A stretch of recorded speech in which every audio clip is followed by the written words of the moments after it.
get my shoes and out the door. 5, I'm alive. 6, 7, 8, feeling great. 9, gonna shine, life is good. I'm doing fine. 10, gonna do it right and do it again, yeah. I look into the sky with all the beautiful color, but there's more than just for me, so gonna share it with another. I got to show, to give, let out. I want to sing and shout. Take a look and see a beautiful morning. Been in here and people are roaring with laughter, so it's a dirty show, though. Well, it's clean dirt. You have here the best of the best. Yes. So we have many celebrities here. The Harley Madison come over here, and the Usher come over here many often, and the Paris Hilton come here. Boy, I'm dating myself, but it's okay. Nobody else will. Oh. That's so Vegas.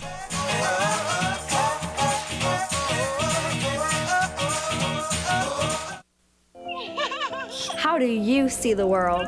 Ha! At Shriners Hospitals for Children, we know that changing how you see things can turn them into everyday miracles. Like riding my bike. Breaking boards. Ha! Hugging my mom. Every day for over 90 years, Shriners Hospitals for Children has been sending love to the rescue, regardless of a family's ability to pay. If you know a child we can help, call or go online now. Welcome to That's So Vegas. I'm your host, Christine McKellar, here in my fabulous studio in the Las Vegas Arts District. I have a guest here today, Dr. Michael Murphy, and I'm so in awe of you. Well, thank you. I want to thank you for coming on the show. I appreciate the opportunity. I can see this is going to be a zippity-doo-dah because we have a lot to talk about. And I want to introduce you to our viewers first off. You've got some really deep roots here in Las Vegas. I do. And they're in the police. That's right, in the law enforcement community. Law enforcement. That's right. I came to Las Vegas in 1980. Started out with the Boulder City Police Department. Prior to that, I had been with the Kansas City, Kansas Police Department. I started my career when I was 18 years old. Wow. Yeah, so came out to Las Vegas. Loved it. It was an exciting place. Liked the small feel of Boulder City, so I spent about 10 years there with the police department. And then went to Mesquite, Nevada to be their second police chief. Was there for about another 10 years and then came back to the city of Las Vegas to work for detention and enforcement for 3 years. Holy cow. So let me get this straight. So were you the second authentic sheriff in Mesquite? Well, no, it's the police chief, yeah, but the second police chief, yeah. Yeah, that's amazing. It was a great time. It was a growing community. We had an opportunity to do a lot of neat things.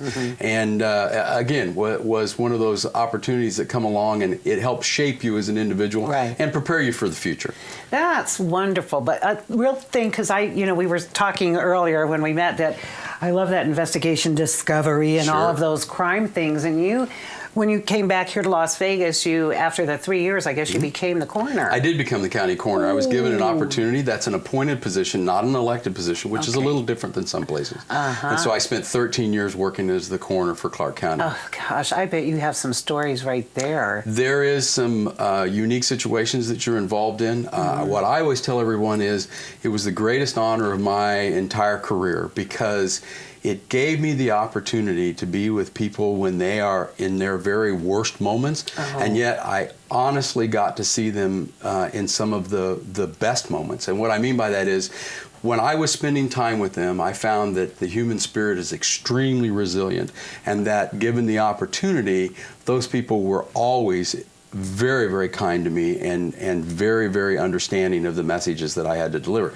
Not saying they wanted to hear that message, but nonetheless, they were very, very resilient. That's really interesting that you would say that because I'd like, you're dealing with, the ultimate, the end of the road, so to speak. And I'm sure there's been a lot of probably tragic and unnecessary murders, all types of things that. Well, I think every death is, we're none of us going to escape this life without going through that process. True. Having said that, there are a lot of tragedies out there, and there's some really positive things that can come as a result of that. And what I mean by that is that there can be some growth from the individual. There can be a learning experience. In some instances, it gives people a different state of enlightenment. Organ donation, as an example, was one of the things that I became heavily involved in. And I realized that out of something negative, something positive could come forward, and that someone could help another live. And so there are all kinds of things that happen as a result of that, and you just have to be open to the possibility. But I think the most important thing to remember for me in that process is that I was very honored and privileged to be allowed to be in people's homes and to spend that intimate time with them and to be able to share some of their darkest moments, but maybe guide them toward a better place. Well, that's very interesting that you know, that shows me you really have a good spirit. Were you here during the Binion trial? I was. Oh, that must have been really interesting. Dr. Baden came in, but we're not here to talk about That's him. right. But yes, part of that time I was here. Part of it was prior to my coming to the coroner's office. But then when they had the retrial, you know, we were involved in that process. So a lot of investigation does go into, I mean, as a coroner, you're the one right down there, or you are right as close as you're going to get to the scene of the crime, which is the body. Correct. So you've probably learned, you're really astute, I would imagine, now when you look at people. And, well, I think what you do is become a student of life. And you try to build on those life experiences.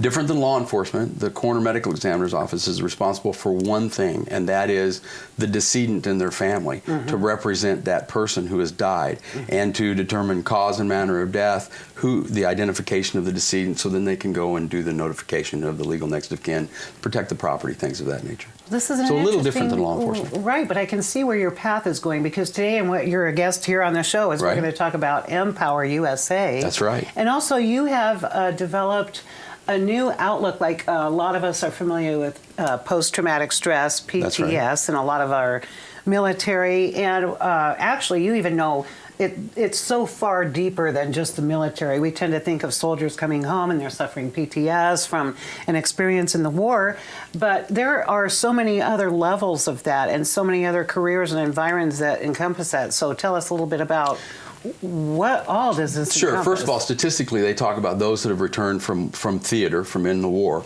About 1 in 5 will experience PTSD or post-traumatic stress disorder. That's a big number. And that is a big number. And then when you start talking about people that are in stressful environments in their job, that they're caregivers, that they may be emergency room folks, they may be end-of-life caregivers, they could be first responders, so police, paramedics, firefighters, and then just the everyday stress of life, or vicariously seeing an event, or being involved in events such as the Route 91 incident, or having folks that have been involved in that type of thing. And so there's a lot of different ways for that to come upon you, or for you to have to deal with that.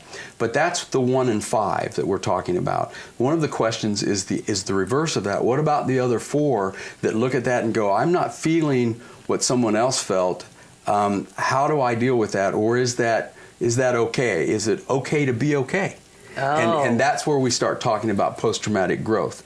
And Nishi said that when you're in post-traumatic growth, that you take a negative event or a traumatic event and you turn it into a positive. And that's one of the things that I've spent a lot of time doing some research on, and then spent a large amount of time talking with those that are involved in the industry and saying, what is the difference?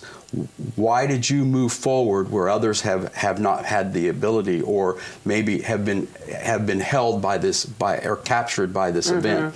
And so we've spent a lot of time talking about that and developed some tips.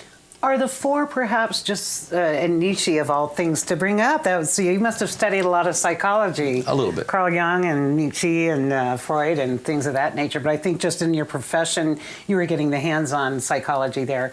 Of the 4 that we're talking about who aren't like exhibiting major signs that you can recognize, is that a good thing or a bad thing that they bury it, or is it just their coping mechanism is so much better for some reason? Or? Well, I don't know that their coping mechanism is better, but I think they have surrounded themselves with coping techniques. And so maybe they have learned that as a result of sharing with others that are in the industry. Maybe they've learned it by literally actualizing or finding a way that's worked for them. The key is to make sure that what it is healthy and is a good work-life balance. I see what you're saying. And so as those other 4 have gone through the process, what I sat and did, I spoke with individuals, example, coroner investigators that were retiring. The turnover rate at the coroner's office while I was there was very, very low. Most folks retired from their jobs. They didn't quit because they couldn't take the job anymore. Right, they loved it. Right, and many of those were making 2 and 3 death notifications a shift. And so how do you deal with that on a day-to-day basis and come out the other end healthy and well-balanced? And so this is where I said, I want to know more so that I can use those techniques for myself, and then found that there were others that would appreciate it. Yeah. Who need that. We're going to take a really quick break. I have to give a shout out to my sponsor. This is really fascinating. Can't wait to come back. But a quick shout out to the Red Roof Inn. They're on Paradise, across from the Hard Rock Hotel, close to the airport and Strip, and they are pet friendly. Don't go away. I'll be right back with Dr. Michael Murphy. We have a lot to talk about. How often do you wish that you could grab a front row seat in for free to some of the greatest entertainment in Las Vegas? Would you like to feel like a VIP with behind-the-scenes access to who and what makes Las Vegas the entertainment capital of the world? That's So Vegas brings you up close and personal from the comfort of your home and or the comfort of your phone. Watch candid interviews with Vegas celebrities, entertainers, chefs, entrepreneurs, and visionaries. Like us on Facebook, join us on Twitter, and subscribe to our That's So Vegas TV channel to get each week's latest episodes. I'd like to give a quick shout out to one of our sponsors, CR Realty Services here in the Las Vegas Arts District.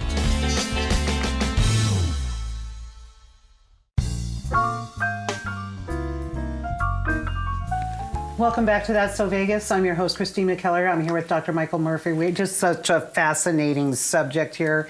For those of you who just tuned in, Dr. Murphy has served in law enforcement back east, Boulder City, Mesquite, and then as a stint as coroner here in Las Vegas. And that over the course of everything that you've seen and having to deal and helping families at their darkest hour, which could also, as you said, turn into a finer hour, with the ability to deal. We talked about the PTS, post-traumatic stress syndrome. Basically, a lot of people associate it with soldiers, but as you know, it can go in many walks of life. Oh, sure, absolutely. And then, you've developed your own, over time and from your experiences, PTG, which is post-traumatic growth. That's correct. And tell us how that came about. Well, as I said, Nishi is the one that brought it to the forefront originally. But when we talk about post-traumatic growth, as I go around the country and speak, and a lot of times I'm speaking to homicide investigators, those that are dealing with that stress every day, coroner investigators, first responders, whatever, those folks that want some information about this. We see that there's this real growth for that other 4 out of those 5 that are not experiencing PTSD. Right. And sometimes they want to know, am I okay? And the question is, it's okay to be okay. Is it okay to be okay? And the answer is yes, it is. And so we've looked at all of that information and then compiled it and said, what are the things that these other 4 are doing that help them become successful and continue to manage that stress? Because oftentimes those that are in high stress situations will build walls around their emotion and they never let it out. Right. If they never let it out, unfortunately it comes out at some of the worst moments. And so learning to let it out, understanding that it's okay to be sad, but it's the place you visit, not some place you live. Understanding that the job that you have is not going to stop today or tomorrow, and that you cannot weld your sense of self-worth to the job that you do. What you do is your career, but it's not all of who you are. And so these are some of the things that we talk about in the presentations, and how individuals can take that negative environment and make it into a positive. It kind of brings to mind you can't unring the bell. You cannot. Many people are stuck in, I had a horrible childhood. I did this, I did that, or something stopped me from doing this, and then they dwell on it and carry it through the rest of their life. And I have often wondered, and I do, every time an ambulance goes by, I say a silent prayer for wherever they're going. But how they deal with it, you end up with the deceased, and they're the ones dealing, and I have witnessed a certain accident myself, but when a person's screaming in agony, or, there's all kinds of things that can happen. It's amazing how the ambulance people they keep it together, they patch the people up, they get them to the... Exactly. And they do keep it together the majority of the time, but the question is, are they going to come out the other end growing from the experience, understanding that they oftentimes learn to value family, faith, and friends greater than they ever have before. And that when we're talking about post-traumatic growth, it gives you a sense of heightened awareness. It gives you, oftentimes I've heard it described as, when I go home tonight, I'm going to hug the kids a little harder, I'm going to kiss the wife or the spouse or significant other a little more, I'm going to pause just one more second. And so in many instances, how we grow is it gives us a greater appreciation for the lives that we have. It's almost like a spiritual trade-off. It is, you know, I'm going in some respects, be the angel for this person, even though it's a total nightmare, and then carry something good out of it. And, you know, too, it really intrigued me. I interviewed Bryan Cranston in Breaking Bad with the Adam Walsh Foundation. Oh, he's been a great supporter. He's an a absolutely wonderful, amazing and his supporter. wife and Adam Walsh and everyone, every year, you know, they have the event here in town, and anything I do, obviously, from my show, I support St. Jude's, Shriners, anything to do with children. Now, I know that you actually went and worked in a forensic capacity for them. Yeah, I was the director of the Forensic Services Unit for the National Center for Missing and Exploited Children for about a year and a half. I had some projects that I was asked to take care of while I was there. That involved the forensic artists, the ones that do the drawings that you see and the facial recreations, supervising them, supervising the long-term missing and unidentified, which is another one of my passions that started here in Las Vegas while I was the coroner, which is to identify those that have not been identified previously so that they can be, you know, unfortunately they're deceased, but so that they can be reunited with their loved ones. I can't imagine not knowing where your child is. Well, and that's the point. It's gotta be the worst thing ever. When you see people that have gone through that, you recognize that every single day, in every moment, they're looking, they're searching. And so working with those particular employees where you're having to keep hope alive all the time, preparing for the worst, hoping for the best, and then having those cases in some instances come to fruition and to closure. Well, sometimes I try to be careful with closure because I had a mom say to me, "You're never going to close the hole in my heart. You're never going to close this chapter in my life. Is it like a book? Is it over?" And you know that pain goes on for a long period of time, and a parent is a parent forever. Once they bring a child into this world, no matter what happens after that. And so I think we have to recognize that we want to provide them with some resolution. Closure, not so much, but resolution, and help them through that process. Wow. So how do you handle your stress? I mean, when you look at, you know, being under fire in law enforcement, and, you know, again, we've seen increased activity in that all the way around, people attacking police officers when they're really there to defend us. I'm sure there's some bad apples in every cart, but actually, and wives and children kissing daddy goodbye or mommy when they go off to work. I mean, there's some residual kind of... Well, I think the first thing to remember is that, again, you have to have a sense of who you are and realize that what you do is not who you are. It's the job that you do. Sorry to interrupt. Our friends and family very critical in the support of that? Absolutely. Friends and family. Their attitude too. It makes a huge difference. But making sure that you're dealing with that stress and that environment in an appropriate way. One of the things we learned in our house is that you have to have a code word. Not a safe word, a code word. And that code word is to say to the family, you know, I've had a bad experience and I need a moment to process it.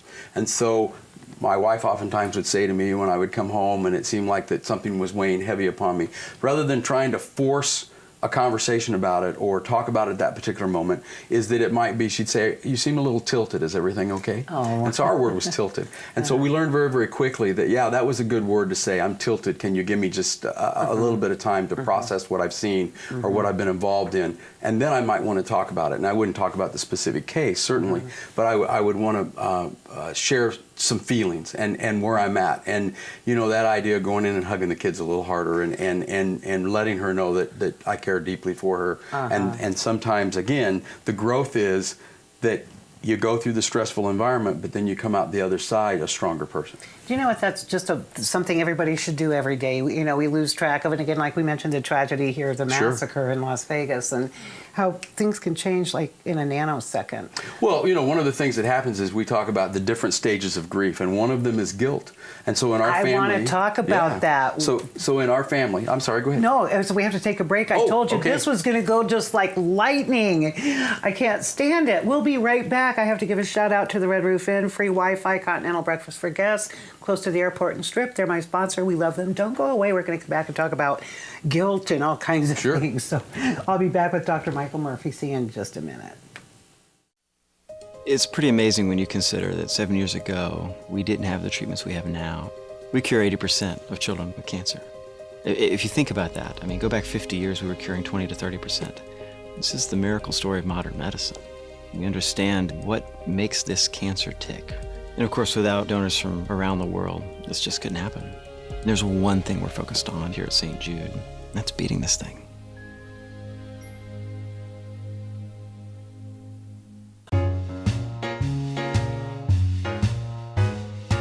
Welcome back to That's So Vegas. I'm just having the time here with Dr. Michael Murphy.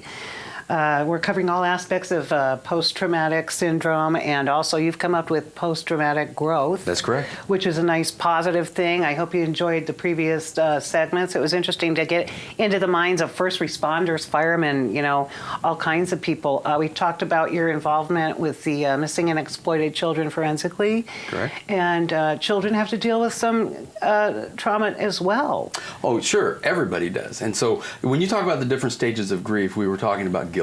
And so let me give you an example of post-traumatic growth in reference to guilt. Okay. So guilt is a place that people go, and of course it's an emotion that people feel as a result of whatever's occurred, and they feel guilty that maybe in many instances that the last words that they had with their loved one was maybe harsh yeah. or something like that versus, and first of all, I believe that we're judged by our number at bats, not our last at bat, so to speak. Okay. So you get, that's number one.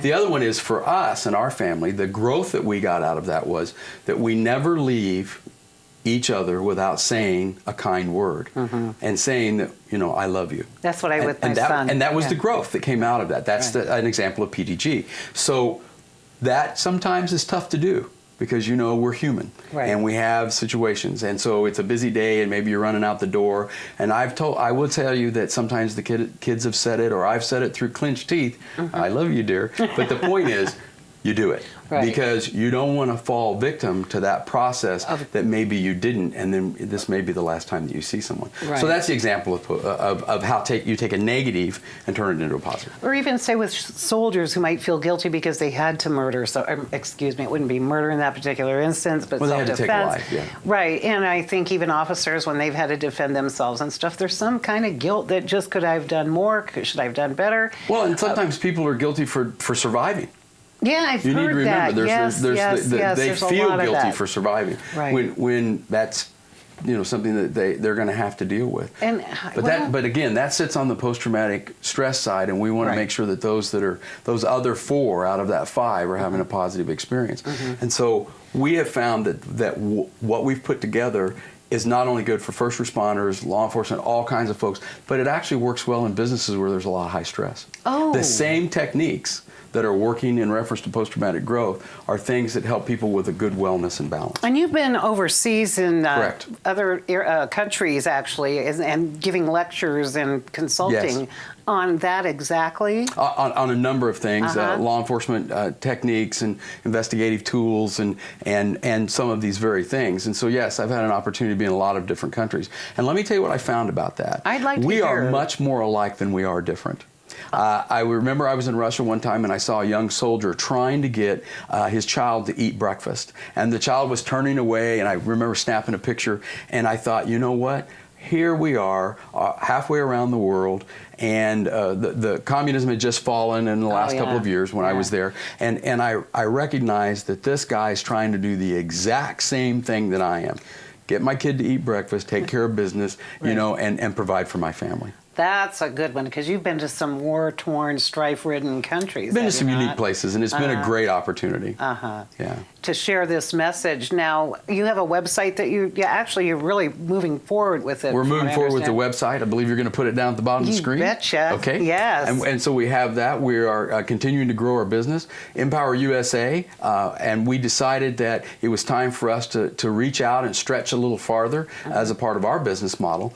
And one of the things that we found is that as time has gone on, we are seeing more people retiring out of the job, the marketplace. Yeah, makes sense. And so all these different generations that are coming out, Xers, Zs, millennials, whatever it is, I don't believe what you hear. I want you to know they're an amazing group of young people that have great ideas, that are trying to do the right thing. But they're losing a lot of their corporate history. And so what we like to do is come in and help them learn how to communicate better, how to understand life-work balance, and to bring them to a new state of awareness so that they understand that communication is the key to their business success. And that would be personal communication, That's not absolutely the old. correct. I know, because everybody complains about it, and I'm sure I'm guilty of it too.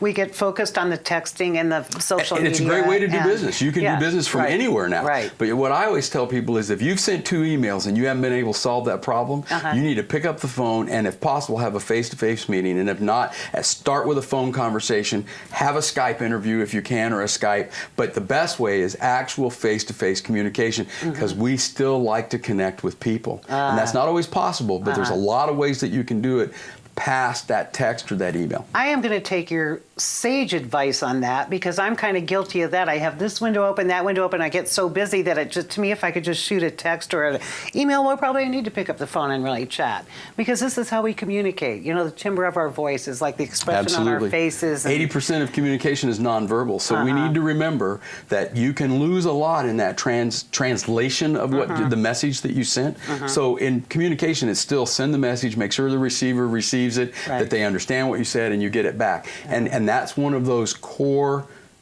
issues that come up in business all the time. When you talk to employees, they feel like they're not being connected or they're not getting the information, and that's where we come in. You should write a book.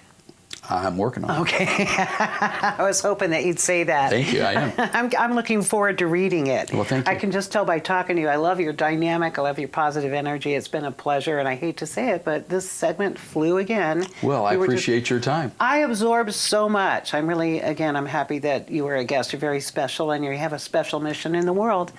And we're here to help you get that message out there. So thank you very much. You're very welcome. Until next week, I'm Christine McKellar. Stay tuned for some of the latest Vegas entertainment updates, and be safe this week. Don't be guilty, right? That's right. Love yourself and those around you. So next week, we'll be seeing you.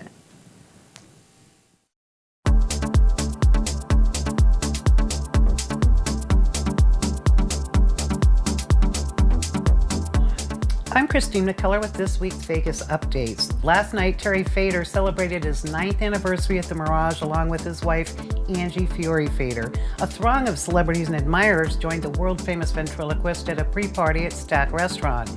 Singer Matt Goss, comedian Carrot Top, Chris Angel, Murray Sawchuk, and Douglas Lefty Leferovich, Terry's musical director, John Wackerman, and his wife, performer Linda Suzanne, and Terry's incredibly talented band members were also among the guests celebrating 9 wonderful years of pure entertainment. The last time singer-impressionist Bob Anderson was in Las Vegas, he headlined the incredible show Frank, the Man, the Music, along with a 32-piece orchestra at the Palazzo. On Friday and Saturday, March 23rd and 24th, Anderson will be appearing with a quartet in the intimate showroom at the South Point. Longtime Las Vegas headliner and impersonator Rick Michael will be appearing at the Rampart Casino at JW Marriott with his one-man show as part of the Cascade Concert Series. This will be on Tuesday, March 20th at 3 p.m. With a 7-piece band, the man of 1,000 voices will present the Rick Michael Variety Show. He'll be taking the audience musically through his showbiz life from 1961 to the present. Tickets are only $18 at the Casino Cage. 2 of Las Vegas' best entertainers have teamed up on the stage at the Westgate Theater. Clint Holmes, who was nominated for 2 Grammy Awards in 2018 for his latest album, Rendezvous, and Earl Turner will be performing Thursday through Sunday in Soundtrack, Your Songs, Our Stories. The show starts at 7 p.m. Tickets are $48, $58, $78, $98. Overlapping with St. Patrick's Day weekend will be March Madness Mayhem with the NCAA Men's College Basketball Tournament, March 15th through the 18th. I don't have time to list all the fun and exciting events coming up over the holidays, so please browse Vegas Only Entertainment, Vegas VIPs category for more information. Tune in again next week, because that's so Vegas.